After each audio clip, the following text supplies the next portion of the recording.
क्या देखा था कि जो इसके पास एक अनपेयर्ड इलेक्ट्रॉन है हाइड्रोजन के पास भी, और यहाँ पर आप क्या देख रहे हो, जो बेरिलियम है उसकी एक्साइटेड स्टेट में भी 2 अनपेयर्ड इलेक्ट्रॉन, एक ये है और एक ये है, और यहाँ पर 2 हाइड्रोजन है और दोनों के पास एक एक अनपेयर्ड इलेक्ट्रॉन है।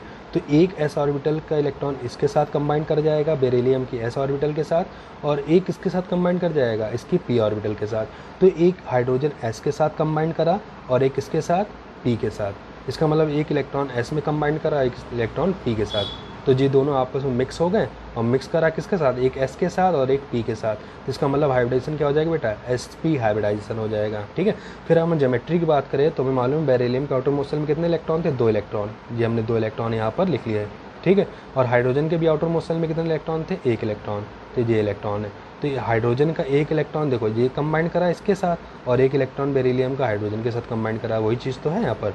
ठीक है, तो ये इसकी क्या होगी, ज्योमेट्री होगी। तो ज्योमेट्री आप क्या देख रहे हो, बेरिलियम हाइड्रोजन के साथ कैसे जुड़ रहा है, एक लीनियर, एक लाइन के फॉर्म में। ठीक है, इसलिए इसकी ज्योमेट्री कैसे दिखाई दे रही है, लीनियर दिखाई दे रही है, एक लाइन के फॉर्म में दिखाई दे रही है। और एक स्ट्रेट लाइन में एंगल कितने का बनता है बेटा, 180 डिग्री का बनता है। तो यहाँ पर इसकी ज्योमेट्री कैसी होगी बेटा, लीनियर होगी।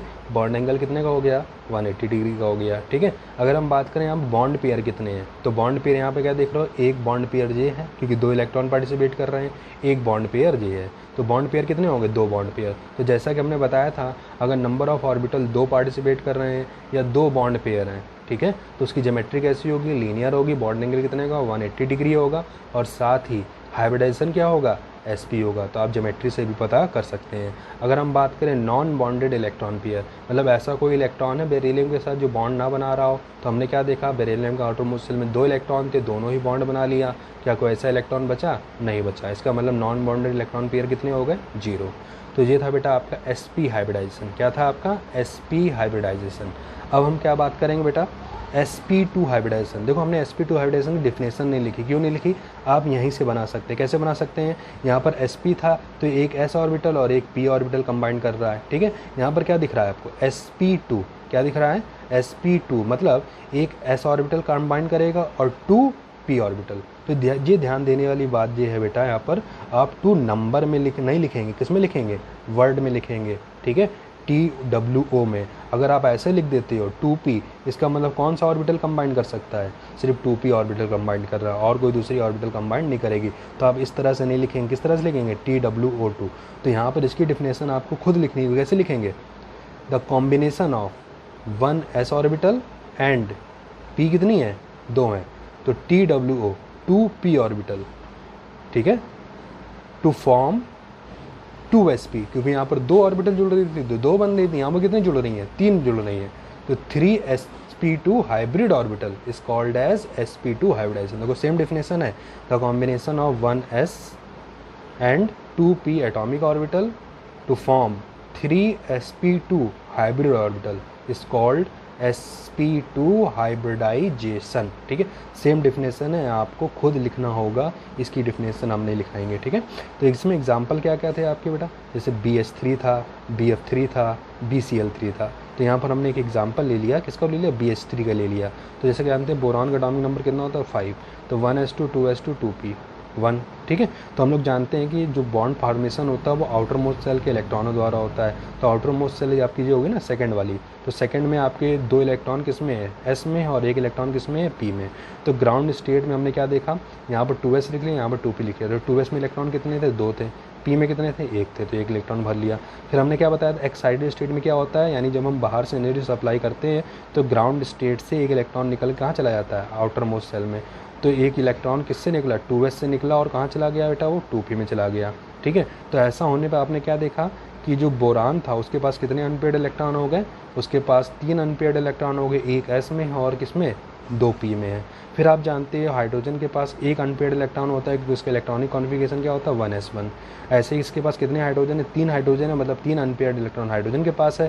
तो इसका मतलब हाइड्रोजन का जो 3 अनपेयर्ड इलेक्ट्रॉन है, मतलब हर हाइड्रोजन बोरान के एक अनपेयर्ड इलेक्ट्रॉन के साथ कंबाइन कर जाएगा। मतलब 1 इलेक्ट्रॉन किसके साथ कंबाइन कर गया, इसके साथ, 1 इलेक्ट्रॉन इसके साथ और 1 इलेक्ट्रॉन इसके साथ, मतलब 1 हाइड्रोजन एटम इसके साथ, s के साथ, और 2 हाइड्रोजन एटम p के साथ कंबाइंड कर गए, इसलिए इस स्टेट को क्या बोलते हैं बेटा, कंबाइंड स्टेट। तो आपने क्या देखा, एक ऑर्बिटल किसके साथ मिक्स हुआ, s के साथ, और 2 किसके साथ, p के साथ, यानी हाइब्रिडाइजेशन क्या हो गया बेटा, sp2 हाइब्रिडाइजेशन। ठीक है, तो ये था sp2 हाइब्रिडाइजेशन। ज्योमेट्री हमने कैसी बताई थी इसकी ज्योमेट्री होगी ट्रायंगुलर प्लेनर। तो ये आपका बोरान है और ये इसकी ज्योमेट्री होगी, बोरान को मिलाते तो आप क्या देख रहे हो, एक ट्रायंगल शेप इसका स्ट्रक्चर फॉर्म हो रहा है, वो भी कैसा है, प्लेनर है, मतलब 3 डायमेंशनल ये उठा हुआ नहीं, एक प्लेन पे है जो स्ट्रक्चर। ठीक है, तो ट्रायंगुलर प्लेनर स्ट्रक्चर है और यहाँ पर जो बॉन्ड एंगल बनता था वो कितने का बनता था, 120 डिग्री। ठीक है, तो 120 डिग्री का बॉन्ड एंगल बनेगा और इसकी ज्योमेट्री कैसी होगी, ट्रायंगुलर प्लेनर होगी। बॉन्ड पेयर की बात करें तो यहाँ आप क्या देख रहे हो, एक बॉन्ड पेयर इसके साथ बन रहा है, एक बॉन्ड पेयर इसके साथ बन रहा है और एक बॉन्ड पेयर इसके साथ बन रहा है। तो नंबर ऑफ बॉन्ड पेयर कितने हो गए, 3 हो गए। और नॉन बॉन्डेड इलेक्ट्रॉन पेयर की बात करें तो ऐसा कोई इलेक्ट्रॉन नहीं बचा बोरान के पास जो बॉन्ड ना बना रहा हो, मतलब सभी इलेक्ट्रॉन बॉन्ड बना रहे हैं। 3 इलेक्ट्रॉन थे बोरान के, तीनों बना रहे हैं, मतलब बॉन्ड जो नॉन बॉन्डेड इलेक्ट्रॉन पेयर है वो कितना है, 0। ठीक है, तो ये था बेटा आपका sp2 हाइब्रिडाइजेशन। अब हम बात करेंगे बेटा sp3 हाइब्रिडाइजेशन। तो डिफिनेशन वही सेम है, sp3 मतलब एक s ऑर्बिटल और 3 p ऑर्बिटल, और एक s और 3 p मतलब कितनी होगी टोटल 4, यानी हाइब्रिड ऑर्बिटल कितने बनेगी, 4 बनेगी। वही कौन सी बनेगी, sp3। यानी आप डिफिनेशन क्या लिखोगे, the combination of 1s and 3p atomic orbital to form 4sp3 hybrid orbital is called sp3 hybridization. ठीक है, डिफिनेशन आपको खुद लिखनी होगी, क्या लिखना है, combination of 1s atomic orbital and 3p atomic orbital and formation of 4sp3 hybrid orbital is called sp3 hybridization. तो जिसकी डेफिनेशन हो जाएगी आपको खुद लिखना है। और एग्जाम्पल की बात करें तो जिसमें जैसे CH4 हो गया, CCl4 हो गया, SnCl4 हो गया, तो हमने इसमें एग्जाम्पल ले लिया बेटा CH4 का। तो कार्बन का एटॉमिक नंबर कितना होता है, 6 होता है। आउटरमोस्ट सेल में इनका इलेक्ट्रॉनिक कॉन्फ़िगरेशन करोगे तो 1s2 2s2 2p2। तो आपने क्या देखा, आउटरमोस्ट सेल में नंबर ऑफ इलेक्ट्रॉन कितने हैं इसके, s में 2 हैं, p में 2 हैं। तो हमने ग्राउंड स्टेट में है, s में कितने इलेक्ट्रॉन है, 2 इलेक्ट्रॉन, दोनों भर गए। p में कितने इलेक्ट्रॉन है, 2 इलेक्ट्रॉन। तो होल्ड रूल के अकॉर्डिंग क्या होगा, पहले एक एक इलेक्ट्रॉन दोनों में भरा जाएगा। तो एक ऑर्बिटल एक s में इसमें चला गया px में, और एक इसमें चला गया बेटा py में, 2 इलेक्ट्रॉन तो दोनों भर गए। अब ये थी ग्राउंड स्टेट। एक्साइटेड स्टेट में क्या होता है बेटा, इनर मोस्ट सेल जो थी उससे एक इलेक्ट्रॉन निकलता है, वो कहाँ चला जाता है, आउटर मोस्ट सेल में। तो यहाँ से 2s से एक इलेक्ट्रॉन निकला, वो कहाँ चला जाएगा, p में। और ऐसा होते ही आपने क्या देखा कि जो कार्बन है उसकी एक्साइटेड स्टेट में कितने अनपेयर्ड इलेक्ट्रॉन हो गए, 1 2 3 4, 4 अनपेयर्ड इलेक्ट्रॉन हो गए। साथ ही 4 हाइड्रोजन है और चारों हाइड्रोजन के पास अनपेयर्ड इलेक्ट्रॉन होता है एक एक। तो वो हाइड्रोजन क्या करेगा, एक हाइड्रोजन का अनपेयर्ड इलेक्ट्रॉन s के साथ और बाकी 3 हाइड्रोजन के अनपेयर्ड इलेक्ट्रॉन तीनों p ऑर्बिटल के साथ क्या कर गए, कंबाइंड कर गए। कंबाइंड करें, एक s के साथ कंबाइंड करा, 3 p के साथ करें, इसलिए हाइब्रिडाइजेशन क्या हो गया, sp3 हाइब्रिडाइजेशन हो गया। इसकी ज्योमेट्री कैसी होती है बेटा, तो ज्योमेट्री है जिसकी टेट्राहेड्रल, ये शेप कैसा है, टेट्राहेड्रल शेप है। और यहाँ पर जो बॉन्ड एंगल बनता है वो 109 डिग्री 28 का मिनट होगा। ठीक है, तो ये शेप कैसा है बेटा, टेट्राहेड्रल शेप होता है, तो शेप ध्यान रखिए। तो sp3 हाइब्रिडाइजेशन में ज्योमेट्री कैसी होती है, टेट्राहेड्रल होती है।